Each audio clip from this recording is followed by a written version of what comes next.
The sun has risen. You are awake.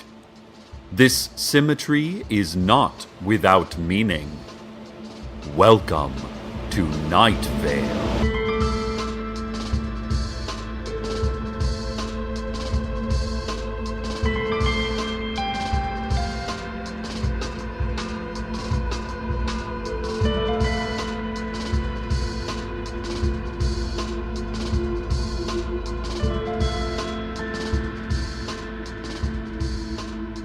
Listeners, I'm receiving word from the sheriff's secret police that Mayor Pamela Winchell has gone missing.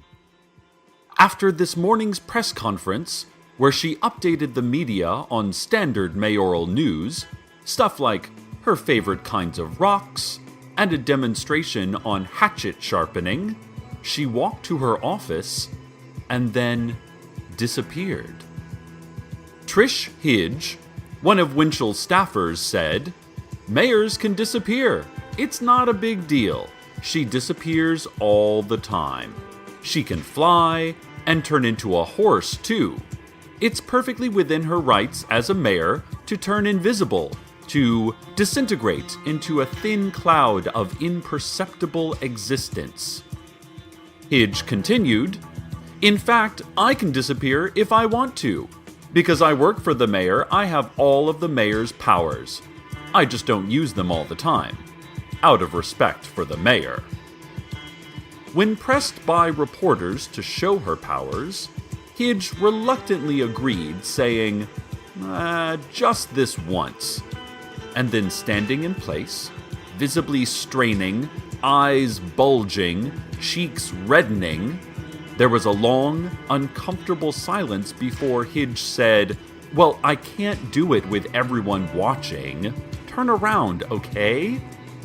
But then, before anyone could turn around, she vanished, leaving behind only a light, white puff like baby powder, a faint smell of olives, and an echoing voice that said, "No, wait, I got it, see?" If anyone has any information on the mayor's whereabouts, please contact the sheriff's secret police or just speak into any phone. They are all bugged, of course. The Night Vale Community Theater is proud to announce the opening of their long-awaited production of Once on This Island. The location and cast are a secret. Curtain is promptly at 8 o'clock, and those seeking autographs of cast members after the show should ask themselves why signatures are valuable and what that particular kind of transaction even means. The Night Vale Daily Journal has indicated their intention to review the musical as soon as they can find out where the performances are taking place. They are interrogating anyone who might provide them with the necessary information. I am, myself, an aficionado of the theater, having once played the role of Pippin in a high school production. The musical being produced was actually South Pacific, but our director had a real flair for experimental theater and felt the addition of characters from other famous plays would spice things up. He also hid dangerous traps all throughout the set in order to keep us on our toes. Oh, it was a wonderful couple of months, preparing for and performing in front of parents and friends, and those of us who were left at the end of it felt like we had truly been through something we would never forget, not even in the middle of the night, staring blankly into the darkness, sweaty, pallid, trembling. Students and seniors receive a 10% discount on all tickets to the hit musical. Here's a public service message to all the children in our audience. Children, the night sky may seem like a scary thing sometimes. And it is. It's a very scary thing. Look at the stars, twinkling silently. They are so far away that none of us will ever get to even the closest one. They are dead-eyed sigils of our own failures against distance and mortality. And behind them, just the void, that nothingness that is everything, that everything that is nothing. Even the blinking light of an airplane streaking across it does not seem to assuage the tiniest bit of its blackness, like throwing a single stray ember into the depths of a vast Arctic Ocean. And what if the void is not as void as we thought? What could be coming towards us out of the distance? Insentient asteroid with a chance trajectory? Sentient beings with a malicious trajectory? What good could come of this? What good, children, could come of any of this? Fear the night sky, children, and sleep tight in your beds, and the inadequate shelters of blankets and parental love. Sleep sound, children. This has been our Children's Fun Fact Science Corner. More on our missing mayor. Listeners, this might be worse than I could have imagined. I'm receiving word that old woman Josie and a gentleman that may or may not be an angel friend of hers, depending on whether or not angels are real, or if they are real but aren't really friends with Josie, or not real but suddenly became real because Josie willed them into existence. However it is, Josie and her exceptionally tall, winged friend saw Mayor Winchell earlier this morning near the Moonlight All-Night Diner, talking to a man in an offensively cartoonish Native American headdress. Listeners, that is most certainly the Apache Tracker. And look, I don't know what he is up to, but everywhere he goes, nothing good happens.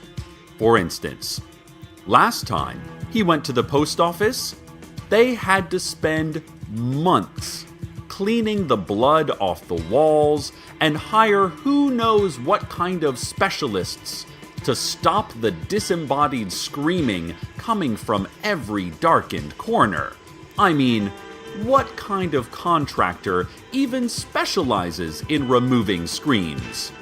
Well, besides Shriektronics, of course. But they moved their offices to several miles deep underground, and mostly just generate earthquakes for the government these days. The point is that the Apache Tracker, despite his recent unexplained transformation into a real Native American, is not who he claims to be, and is not a trustworthy individual. I can only fear the worst for Mayor Winchell.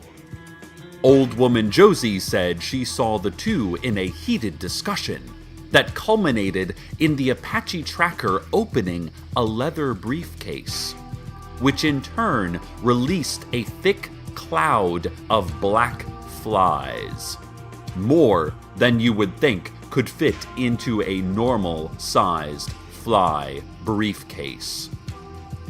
The man with the insensitively feathered headdress then got into the backseat of a black sedan. Josie said she saw the driver clearly and recognized him, but could no longer remember any details about his face. Josie did not see where the mayor went, though, as her possible angel friend was spending a lot of time explaining why an unassisted triple play in baseball is so rare, and she got distracted because it seemed like a really important story, and she didn't want to seem rude. Listeners, we have contacted the sheriff's secret police. If you see this black sedan, the mayor, or have any other information, including light and citrusy dessert recipes for our upcoming special on fresh summer cuisine, please contact us immediately. And now a word from our sponsor. Listeners, are you lost? Don't know where to turn? Might I recommend the Brownstone Spire? Do you need cash? Cast your eyes to the Brownstone Spire. Alone? Drowning in back taxes and legal problems? Look at the Brownstone Spire. Night Vale's newest spire, built in the night several weeks ago by unknown agents, or aliens, or animals, or just our collective imagination, the Brownstone Spire offers itself to all those who are down on their luck, or destitute, or simply being crushed by the consequences of their own maleficence. The Brownstone Spire does not care. The Brownstone Spire does not discriminate based on petty morals. Divorce? Out of work? Give yourself to the Brownstone Spire. You might be asking, how much does it cost to receive help from the Brownstone Spire? I can assure you it does not cost any money. It costs other things. But if you're concerned about what those costs are, then you are not in enough trouble for the Brownstone Spire. You just need a lawyer. But if you are filled with glass shards of regret, the Brownstone Spire, or screaming impotently at an indifferent moon, then no need to look. The Brownstone Spire will find you. The Brownstone Spire has a slogan. It cannot be pronounced. This message was brought to you by Wendy's.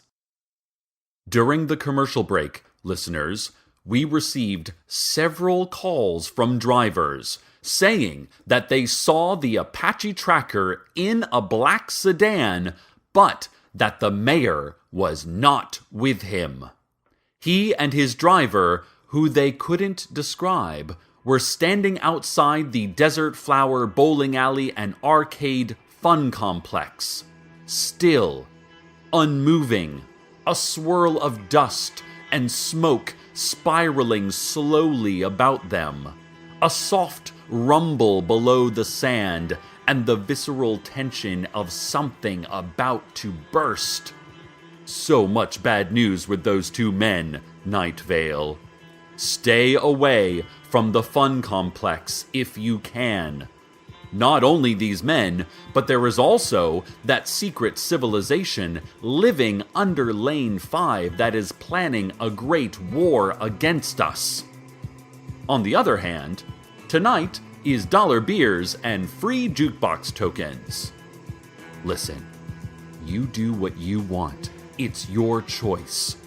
But I'm just saying, that Apache tracker, or whatever he likes being called, I mean, if you knew someone who was always affecting a derogatory accent or told racist jokes, you wouldn't be friends with them, right? So, who would hang around this guy? What a jerk. Still nothing on the mayor, dear listeners. The city council has even become upset over this. They have been on the steps of City Hall, pacing and howling in unison like elephants in mourning. Listeners, I know we don't always agree with the mayor, and sometimes we just despise our elected officials because of the artifice of political parties, or because they don't represent every one of our very specific interests, or because they are a different species, or have frightening supernatural powers and threaten violence against innocent citizens. I understand all of this. No politician is perfect, Night Vale. But Mayor Winchell has overseen some great moments in our town's recent history. She increased funding for the cancer ward at the Night Vale Hospital. And now, anyone who wants cancer can get cancer, whether or not they have health care or a reason to live. She regularly visits Night Vale Elementary School classes to promote youth literacy by reading children's classics like Murakami's The Wind-Up Bird Chronicle or any number of Cormac McCarthy's novels. She has been controversial, to be sure, but she is our leader, our parent. She cares very much about us, Night Vale, and when she jails or tortures someone without just cause or due process, it is because she loves this town so much. Let us find our mayor, Night Vale. But first, let us go to the weather. Listeners, moments ago, Mayor Winchell was found. She was holding an impromptu press conference. The press had to stay at least 500 feet away from her, as she was standing at the edge of the dog park. And no one except city officials and hooded figures are allowed that close. Mayor Winchell apparently set up a podium and quietly delivered a prepared statement without a microphone, and no one could hear what she had to say. 2 hooded figures were standing behind her. But listeners, oh listeners, do we ever have a scoop? Former intern Dana, who I thought had been lost forever after she was swallowed up by the dog park 2 months ago, well, she texted me just now from whatever plane of existence she's on. Dana is still alive and in the dog park, and she heard the mayor's speech. And it turns out, Mayor Pamela Winchell is stepping down by year's end. Other reports indicated the mayor concluded by lighting the podium on fire, kicking it over, and climbing the 12 feet high, smooth obsidian walls quickly, gracefully, like a salamander, and then shouting several things that sounded like Russian vulgarities. The hooded figures stayed outside the dog park and stared down reporters, who grew gray and hunched with melancholy. Many began wailing and clutching their eyes. Listeners, first of all, it was so nice to hear from Dana. We miss her so.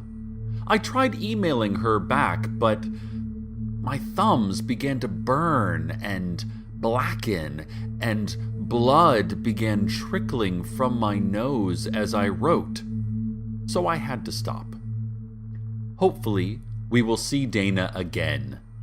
Time is weird, So is space. I hope ours match again someday. As for the mayor, well, this is surprising. Did the secret police force her hand? Some vague yet menacing government agency? Would this have anything to do with the Poetry Week incident, where actual Night Vale citizens like Dana got inside the forbidden dog park? Or maybe it was simply the mayor's choice. It's actually a good way to go out. The last 6 mayors were all executed quite publicly and creatively. Remember that many junior high students still learn about the skeletal system from the late Mayor Tom Garman himself. So, to get to announce your own retirement is pretty excellent. Maybe Mayor Winchell needed to spend more time with her family. Or maybe she has been exiled to the dog park for sins yet unknown. Or maybe she plans to grow into a tree by joining the collective life force and single shared soul of the Whispering Forest, which has become a very popular lifestyle choice these days. All I know, Night Vale, is that we should all be so lucky to set our own futures. Dana did not. I don't know that I will. Each day the sun rises and sets. The moon pulls the tides. Our hearts beat. Our loved ones love us back. And we share our inhales and exhales with the great organism that is our tiny planet. But as you watch the sunrise again tomorrow morning, think to yourself, past performance is not a predictor of future results. And then force a smile, drink another cup of coffee, and try not to look down as you walk across the soil that will eventually fill your lifeless lungs and repurpose your corpse. Each day that is a blessing, Night Vale. And now, stay tuned next for the popular radio game show Wait, don't! No, don't! Please, don't! Good night, Night Vale. Good night.